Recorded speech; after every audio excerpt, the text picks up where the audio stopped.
Hello, traders. FS Pip Collector here. Today is Wednesday, July 10th, and this is my recap of the top viewed videos of the day. And the US dollar came in number one today, so we're going to do a quick recap. If you did just see my full top down analysis on the euro dollar, make sure you check out the video from this morning, linked at the end of this video over here. So we've spent pretty much the whole day sideways today on the 1 hour time frame. I mean, this is at least 9 1 hour candles to the sideways. We didn't really bounce off a fib level. We do have CPI inflation data coming out tomorrow, which you would definitely expect to make a decent move. To me, it still looks like 5 waves down, like a wave A. It still looks like we're probably in a wave B.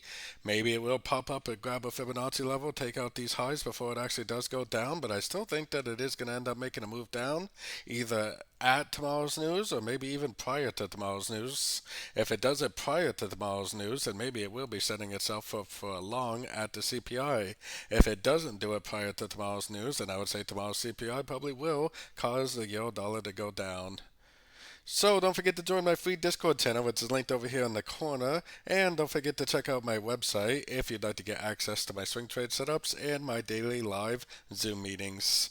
As always, thank you and happy trading.